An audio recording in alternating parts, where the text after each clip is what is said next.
I usually find ASMR videos interesting, but once the content creator taps their fingernails, it's an auto skip for me. I know, very random for a pet peeve. I try not to get annoyed by it, but it's as if my ears itself hates the sound.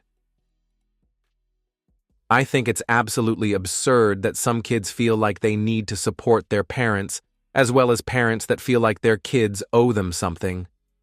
You should have kids to have kids, not to hope they will take care of you in the future, especially when it disadvantages the child.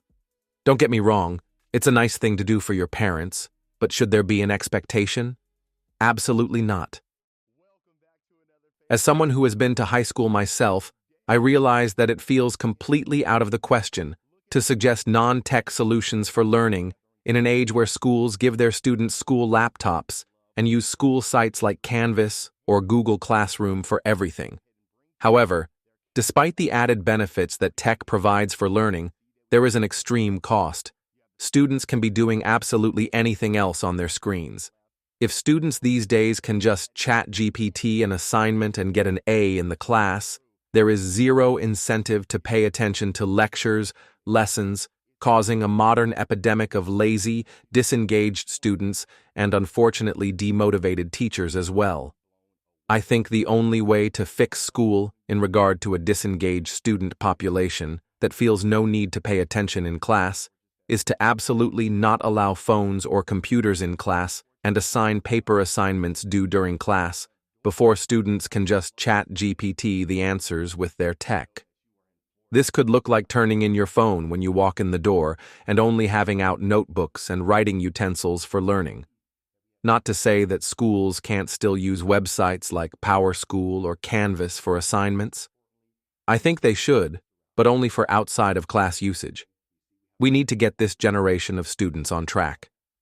Presently, they are not truly absorbing material and are wasting class time scrolling on their phones rather than receiving a proper education.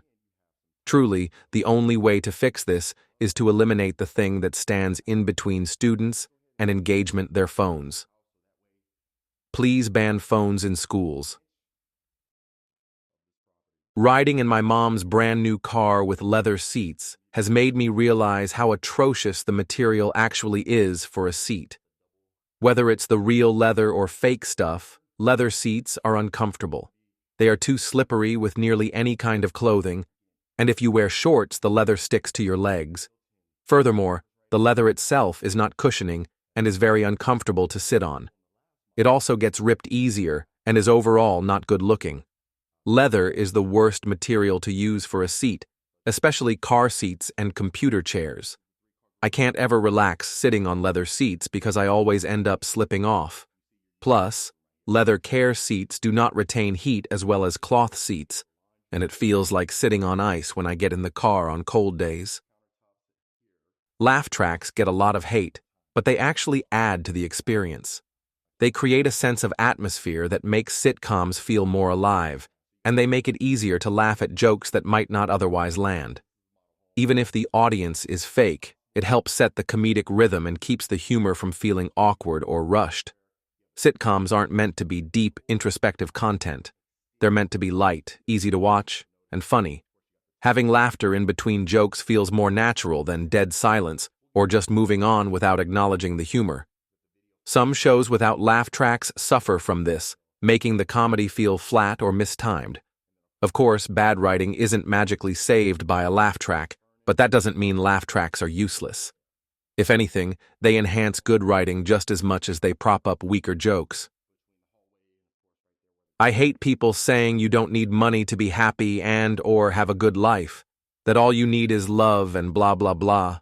Every aspect of your life is going to improve with enough money, less stress, more security, more freedom, more opportunities, better health, time flexibility, more enjoyment, better living conditions, etc. Yeah, money alone does not guarantee you happiness, however, it definitely will make your life better. These people get on my nerves so much sometimes. Basically, if a song sounds good musically, then it's a good song. If you don't like a song that sounds really good because the lyrics are cringe, then go read a poem or something. I judge music solely on the musical aspect. Organ donation is a life-saving measure that is sorely underutilized.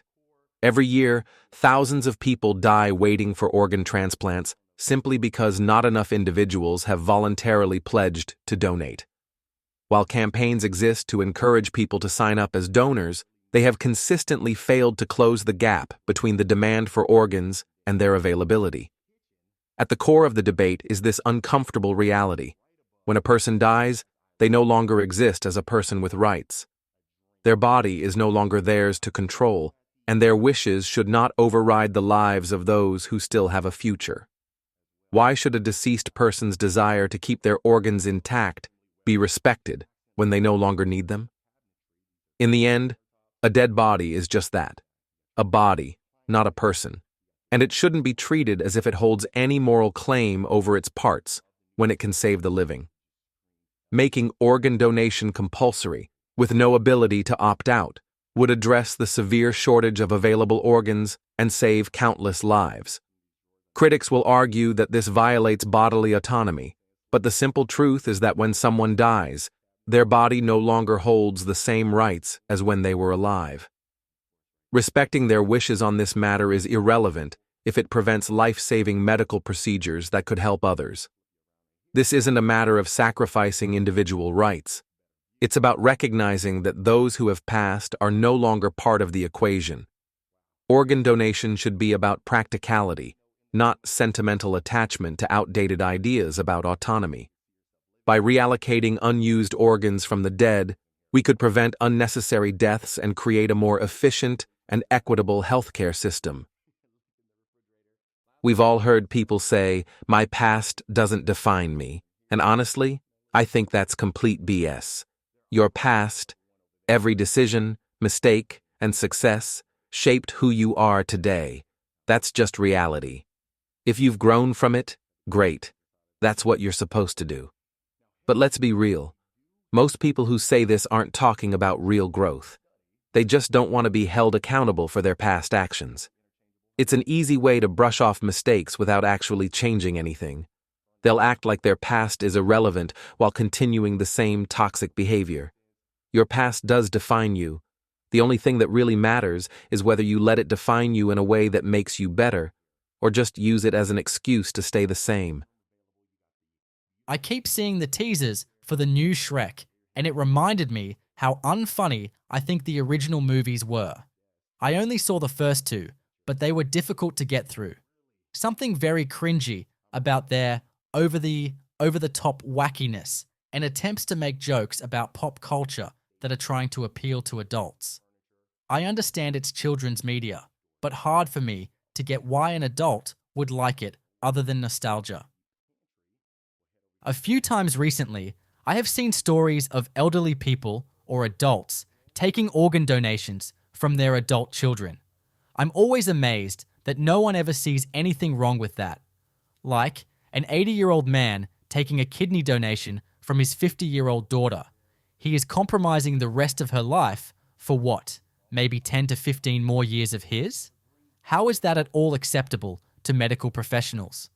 I understand if your loved parent is dying, you would want to do almost anything to save them, but it seems really problematic to me.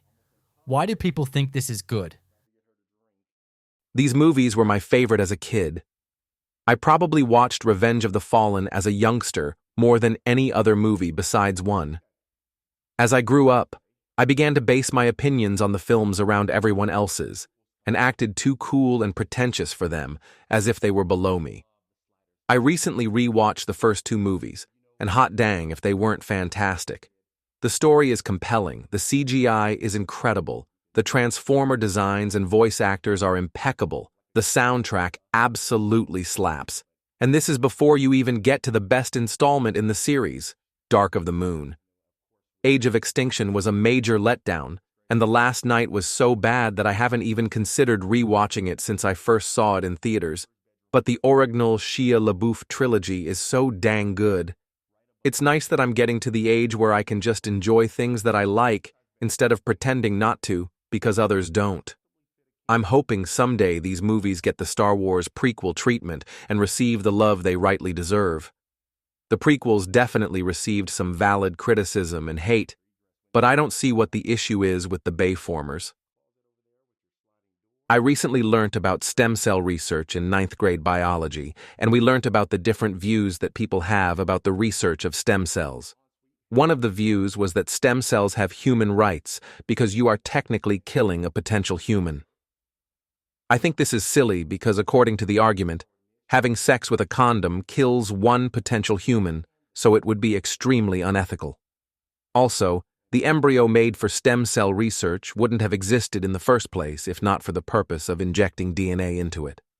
And also, if you are paralyzed due to a nerve injury, I think most people would change their view as an embryo doesn't have feelings and doesn't even know it exists while a paralyzed person does.